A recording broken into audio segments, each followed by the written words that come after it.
Hey team, nuclear physics. Where do we start with AS level nuclear physics? We could start by looking at the Rutherford experiment, where Rutherford fired alpha particles at a sheet of thin gold foil to see what would happen. Now, what's an alpha particle? Alpha 42.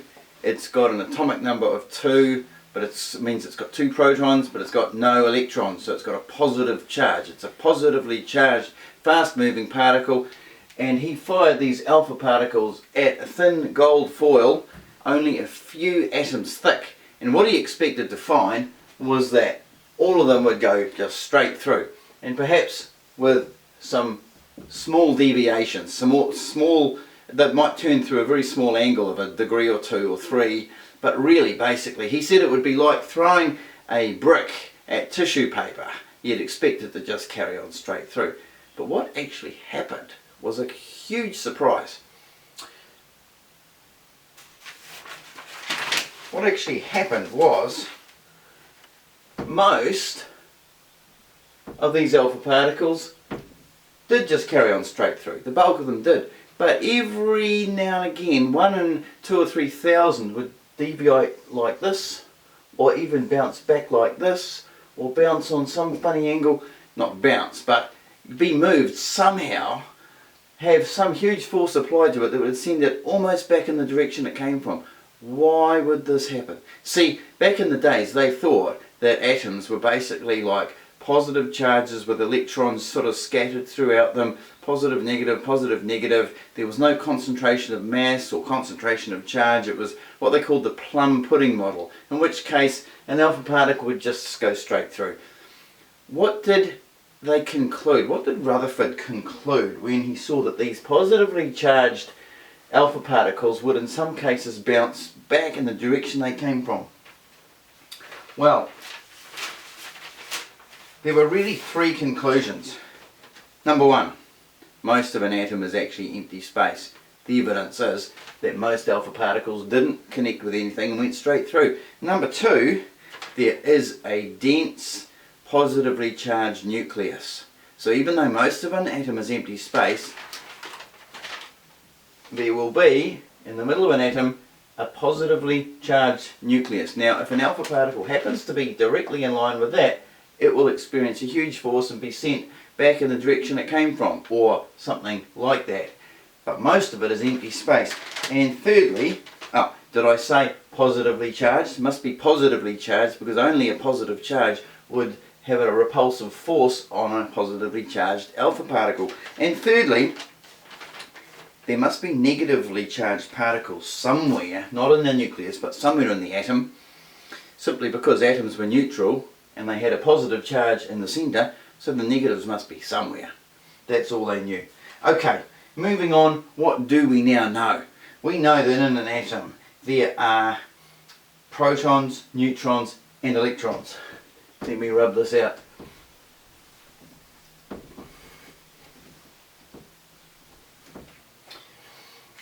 There are protons, there are neutrons and there are electrons. They have mass, they have charge. So a proton has 1 mass unit and it has a positive charge. Just call it, it's +1, but we just call it positive. Neutrons have 1 mass unit, very, very similar to protons. They have no charge. Electrons, very small mass. It's like 1 over 2,000 compared to that of a proton or a neutron. Charge, negative, -1. +1, -1. That's what we know. So, for example, think of an atom such as perhaps sodium, Na. It has 2 numbers. It has a mass number, it has an atomic number. Atomic number is 11. What does 11 mean? 11 means 11 protons. They exist in the nucleus. 11 protons, each of them has a charge of +1. And a mass number of 23. That's the number of protons plus the number of neutrons. So 11 protons, that means it must have 12 neutrons. Together in the nucleus it has 23 nucleons, 11 of them are protons, 12 of them will be neutrons. Okay, now what about isotopes? Do we know what isotopes are? Carbon, carbon and carbon. Atomic number 6, atomic number 6, atomic number 6. But what makes this carbon different from this carbon, different from this carbon? Standard Joe lunchbox carbon has 6 protons, 6 neutrons, so it has a mass number of 12. However, there are 2 isotopes of carbon. There's carbon 13 and there's carbon 14. And they are both radioactive. Carbon 14 has got 8 neutrons. Carbon 13 has got 7 neutrons, and standard carbon has got 6 neutrons. Okay, moving on. Basic nuclear reactions.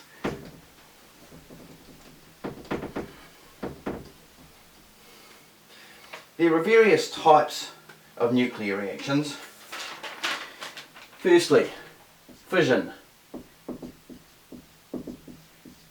Fission means splitting something up. So a good example is when you bombard uranium by whacking it with a neutron. You bombard a neutron, which is, well, it's a neutron, it's got a mass number of 1 and an atomic number of 0 because it's got 1 neutron and no protons, plus uranium-235 92. When you whack uranium with a neutron, you actually split that uranium into 2 other products, barium and krypton. Now, barium is 56141, krypton is 3692. That means that's its atomic number and those are its mass numbers. Now, if you add these numbers up, 0 plus 92 needs to add up on this side to 92. 56 and 36. Okay, 92. Great. But 1 plus 235 gives you 236. This gives you 233. There's a problem. It doesn't add up. There is another product, and it happens to be 3 times 3 neutrons.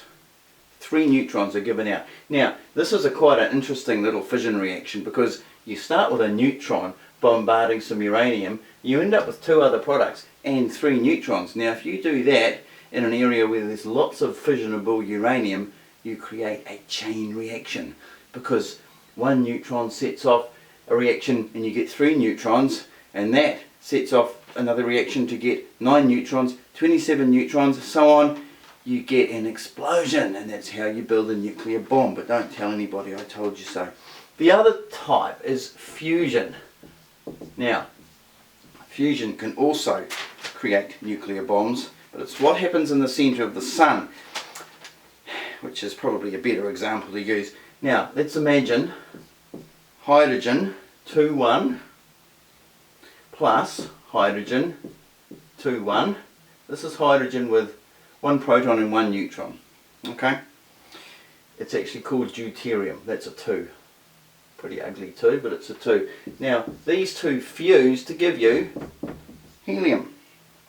Now, but it gives you an isotope of helium, which is helium-3. 3,2. Helium-3,2. But notice we're missing something. There's something missing. 2 plus 2 gives you 4. So it must also produce a neutron. 1 plus 1 gives you 2. 2 plus 2 gives you 3 plus 1. Okay, so it's a fission reaction. Now, finally, before we finish, 3 types of radiation. I'm going to clear this. We talk about radiation